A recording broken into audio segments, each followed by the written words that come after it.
Wa kadzalika qaul An-Nasa'i ala Ahmad ibn Saleh al-Misri. Wa kadzalika qaul Ibnu Abi Dhi'ib ala Imam Malik. Kullu hadzal kalam la yu'tamad, yu'tabar kalamul aqran. Wa qad qala al ulama intabihu min ghirati tuyus fi jarabiha. Intabihu dari ucapan aqran, bahwa para ulama bagaikan tuyus katais, seperti domba jantan yang cemburu dengan laki-laki yang lain yang masuk ke kandangnya akan ditanduk. Maka pingin dia itu berkuasa pada kandangnya dan perempuan-perempuan yang ada di kandangnya. Coba dimasukkan kambing baru, maka akan dikejar-kejar oleh kambing yang menjadi pemimpin di kandang tersebut. Maka begitulah keadaan dari para ulama, kata para salaf dulu, bahwa ghirah mereka sangat besar, ingin menjatuhkan dan ingin menjegal teman sendiri. Maka qaulul aqran la yu'tamad. Fal anhuna Muhammad ibnu Sa'ad, kullul ulama yuwathiquna al-Mu'afiri Abdurrahman ibnu Shuraih. Wa qala Muhammad ibnu Sa'ad munkarul hadis. Fayungdor hal Muhammad ibnu Sa'ad min jarh aqran, al-jawab la. Idan mada? Idan ungdur ila as-sanad. Fasanaduhu min al-Waqidi, wal-Waqidi hada Muhammad ibnu Umar al-Waqidi dhaif. Idan arafna min hada ala anna al-masdar fi qaul jarh wa ta'dil min Muhammad ibn Sa'ad ya'ti min tariq al-Waqidi. Thumma naqul idan madam hakada hal nahnu al-an manaltafit ila aqwal Muhammad ibn Sa'ad. Maka kalau begitu diketahui dia itu dari al-Waqidi, maka apakah kita meninggalkan semua periwayatan dari Muhammad ibn Sa'ad? Al-jawab la. Maka jawabnya tidak. Karena Muhammad ibn Sa'ad dia seorang tadi kita sebutkan sikoh, dan periwayatannya dari Al-Waqidi ada benarnya. Seperti dulu Imam Ahmad bersama Hambal ibnu Ishaq setiap Jumat mengambil dari Muhammad ibnu Sa'ad yang dia catat dari Al-Waqidi. Semua orang mensikohkan kecuali dia mengatakan mungkarul hadis. Maka di sini para ulama tidak ada yang menoleh, ditakutkan dia syad berkesendirian di sini karena sumbernya dari Al-Waqidi. Maka seperti ini keadaan permasalahan jarh wa ta'dil. Maka begitupun di zaman now ada seseorang yang ma'ruf, di mana dia misalnya muridnya alim ulama, kemudian dia berdakwah, kemudian di dalam dakwahnya dia ma'ruf melaksanakan sunnah yang dimatikan bahkan dihidupkan. Kemudian ada orang yang mengatakan bahwa orang ini melaksanakan kebid'ahan dan menyebutkan di statusnya orang ini melaksanakan bid'ah dan sebagainya.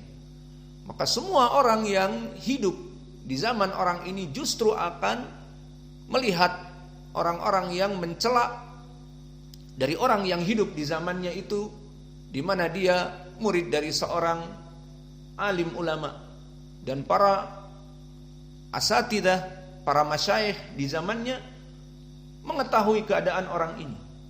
Maka ahlul ilm mengetahui para alim ulama. Kemudian berkesendirian orang yang tidak masuk kepada ahlul ilm, namun ada yang mencelaknya.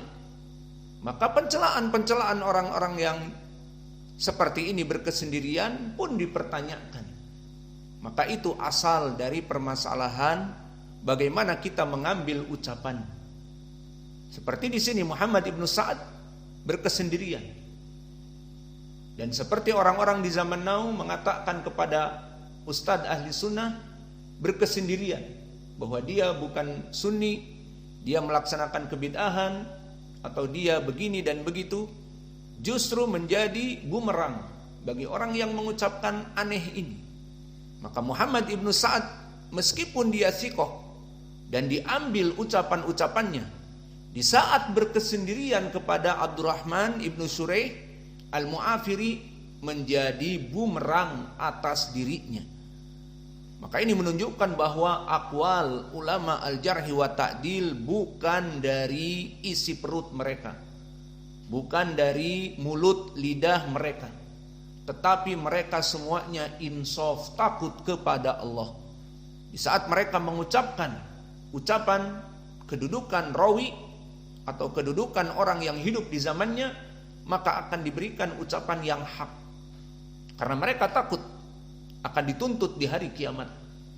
Maka jangan sembarangan berbicara, baik di status, baik di Facebook, baik di YouTube, baik di mimbar dan sebagainya, tanpa ilmu, karena semuanya akan dihisab oleh Allah Jalla wa'ala, dan juga akan menjadi bumerang bagi dirinya. Seperti di sini Muhammad ibnu Sa'ad, ucapannya di sini tidak dilihat oleh para ulama lalu ditinggal. Namun apakah semua ucapannya dia ditinggal? Tidak. Di saat ucapannya menyelisihi dari ucapan jumhur ulama, maka disebutkan wa yumkinu an yu'rafa masdar hukum ibni Sa'ad ala rawi min khilal nuqulihi anil mutaqaddimin fi tarjimah haitsu yatabayyan bidzalika ma'hudu hukmahu ala ruwah ghairul mu'assirina lahu wa ila faqad qala al-hafidz adz-Dzahabi takallama Muhammad ibn Sa'ad al-Hafidz fi kitab at-Tabaqat lahu bi kalam jayyid makbul. Maka di sini kita melihat apa yang menjadi penyebab dari Muhammad ibnu Sa'ad. Kenapa berkesendirian menjarah kepada rawi Abdurrahman ibnu Suraih Al-Mu'afiri? Ternyata karena dia mengambil sumbernya dari Al-Waqidi dan dia rawi yang dhaif, bahkan disebutkan matruk dan kadzab. Maka dari kesalahan ini akhirnya tidak diambil. Namun pada hakikatnya ucapan Imam Muhammad ibnu Sa'ad di dalam kitabnya Tabaqat, maka asalnya dia diambil karena memang dia orang yang insaf di dalam pentausikan. Lakin idza takallama ibnu Sa'ad fi rawin min ahlil Iraq wa dhahara anna masdar kalamihi nukila al-Waqidi ta'ayyan hina idin at-tathabbut asyadid. Maka dari itu diketahui karena dia itu mengambil khobar dari Al-Waqidi, maka dilihat ucapan Ibnu Sa'ad kepada rawi dari ahli Iraq harus diperiksa lebih teliti. Maka oleh sebab itu berkata Al-Hafidz Ibnu Hajar, Ibnu Sa'ad yuqallidul Waqidi. Ini dia penyakitnya, karena dia taklid kepada Al-Waqidi. Wal Waqidi ala tariqi ahlil Madinah, dan dia dari orang ahlil Madinah seperti tadi kami sebutkan Al-Waqidi Al-Madani fi inhiraf ala ahlil Iraq. Maka Al-Waqidi ini pemikirannya mempunyai sedikit pemikiran yang nyeleneh, apa an-nasibi, membenci dari ahlil bait. Pada zaman itu di Irak kebanyakan Syiah karena sumbernya dari Karbala, sehingga orang-orang Irak yang membunuh Husain ibni Ali dan kemudian setelahnya menjadi fitnah Syiah, hulu kepada Ahlul Bait, dan lawannya dari kelompok ini An-Nasibiyah, yang mana mereka hidup kebanyakan di Hijaz. Maka Al-Waqidi dari kelompok Ahlul Hijaz, dari Nasibiyin. Maka di saat Muhammad ibnu Sa'ad misalnya berbicara dari orang-orang ahli Irak, maka lebih baik diperiksa terlebih dahulu, karena dia muqallid dari Al-Waqidi. Bisa jadi Al-Waqidi ucapannya di sini tidak insaf, mencela orang-orang Irak dikarenakan Syiahnya, maka Muhammad ibnu Sa'ad akan bertaklid dari ucapan Al-Waqidi. Maka kesimpulan barakallahu fikum, dalam semua perkara permasalahan al-jarh wa ta'dil, kita melihat ucapan ulama qaulun wahid, asalnya mereka satu, karena mereka orang-orang yang takut kepada Allah. Seperti di zaman now, Ustadz Fulan mahaluh, kita tahu dia tidak dengan Sa'afiqah, dan dia tidak dengan Al-Hajuri, dan dia tidak dengan Roja, dan meskipun dia dulu pernah dengan Roja, kemudian sekarang ingin bergabung dengan kita dan jelas taubatnya diketahui, ya sudah. Dalam permasalahan itu semua para ulama akan sepakat di zaman now misalnya tentang si fulan bagaimana dakwahnya, si fulan bagaimana dakwahnya, maka semuanya akan mengetahui, semuanya akan mengatakan dia bersama kita ahli sunnah. Kecuali yang memang menyeleweng, seperti yang ma'ruf menyeleweng baik dengan Roja ataupun menyeleweng semakna dengan Roja dan membuat kelompok yang lain, atau mengajak kepada kedekatan kepada Roja, maka ma'ruf ucapan mereka. Maka itu adalah dari asas bagaimana permasalahan al-jarh wa ta'dil mulai dari zaman perawi di zaman dulu dengan para muhaditsin ataupun dai-dai yang menyampaikan dakwah di zaman now. Maka tidak usah sibuk-sibuk dengan khilaf Dzulqarnain. Dzulqarnain ma'ruf bagaimana kehidupannya di zaman now, bagaimana mumayyiknya dengan kelompok-kelompok orang Roja dan seterusnya. Maka tidak usah bingung-bingung dari sikap yang ada. Namun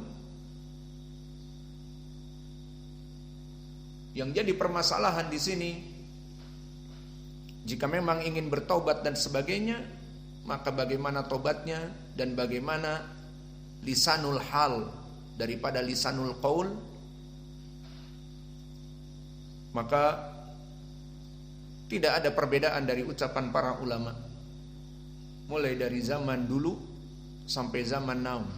Keadaan dia memang seperti itu, sehingga permasalahan ucapan ahli jarh wa ta'dil pada dasarnya sama, kecuali yang syad, yang berkesendirian, maka dilihat bagaimana alasan dia berkesendirian.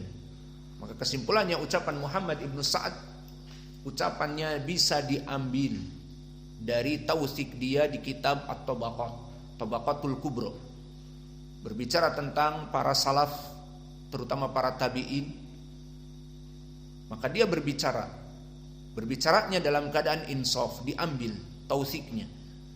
Namun seperti kasus sekarang ini, bagaimana dia mencela Abdurrahman ibnu Syuraih al-Mu'afiri, dikatakan mungkarul hadis, padahal para ulama mensikohkannya. Disinilah dari perkara-perkara yang mutasyaddid, dari perkara-perkara yang ta'annud, dan dari perkara-perkara yang berkesendirian syad. Di sini dilihat kenapa bisa seperti ini. Ternyata karena dia bertaklid kepada Al-Waqidi, dan Al-Waqidi dhaif. Maka judul dari pembahasan kita, tidak diterima jarah dari seorang rawi jika sumbernya aglabudzon dari jalan yang dhaif. Seperti Muhammad ibnu Sa'ad, asalnya diambil ucapannya, namun di saat mengkhususkan dia menjarah Abdurrahman ibnu Suraih al-Mu'afiri, mungkarul hadis, dan para ulama mentausiknya, butuh dilirik kembali. Setelah dilirik, ternyata dia itu mengambil dari Al-Waqidi yang dhaif, maka penjarahan seorang rawi yang sumbernya berasal dari rawi yang dhaif tidak diambil